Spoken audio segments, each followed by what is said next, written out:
Dundalk were quickly into their stride in this game. They went ahead inside 2 minutes thanks to a goal from David Macmillan. Brian Gartland headed Daryl Horgan's corner kick goalwards and Macmillan diverted the ball in. The ball finding the net after going through goalkeeper Gerard Doherty's legs. After that setback, Derry almost managed to equalise. Nicholas Vemeland and Harry Monaghan combined down their right side and Vemeland crossed. Rory Patterson rose high, but keeper Gary Rogers touched the ball over the crossbar at the expense of a corner. Dundalk, though, gave themselves more breathing space by doubling their lead. Former Derry player Patrick McElhenney's free was met by Dane Massey, who got the all-important touch to score. The replay showing how Massey was able to get in front of Vemeland to apply the finish. And things got worse for Derry after this poor challenge by Ryan McBride. The captain left Stephen O'Donnell in a heap on the ground, although he was able to play on.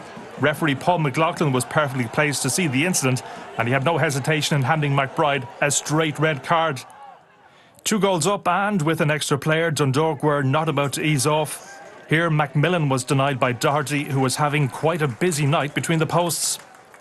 Goal number 3 did arrive for Dundalk before the break. Sean Gannon's through ball found Macmillan in space, and he kept his cool to slot home and all but wrap up the points for the champions. But despite having a mountain to climb if they were to try and get back into the game, Derry refused to give in. Barry McNamee ran from his own half to hold off the Dundalk defence and try his luck with a shot that Rogers had to push out for a corner.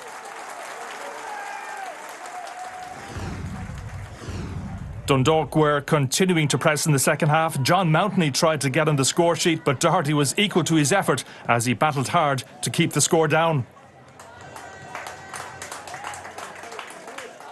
But Doherty was beaten again as the roof really fell in for Derry and Dundalk made it 4-0.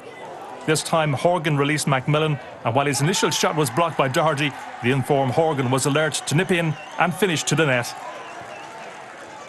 Later, Dundalk had a shout for a penalty as Derry again came under pressure.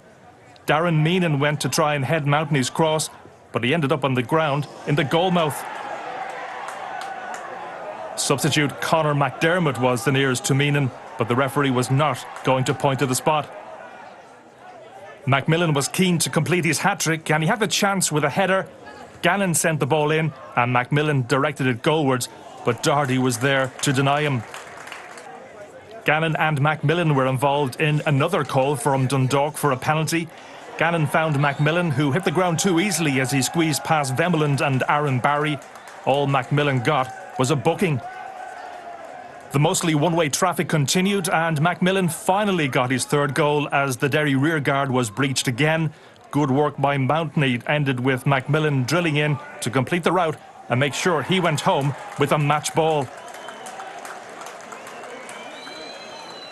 Even though the game was long gone from Derry, they were desperate to get a consolation goal for their efforts. McDermott tried to come up with one, however Rogers was determined to leave the Brandywell with a clean sheet. Rogers' right foot made sure Derry were not going to grab a goal on this occasion. So a 5-0 win for Dundalk as they tightened their grip on top spot in the table and boosted their goal difference considerably ahead of their clash tomorrow with bottom side Longford Town.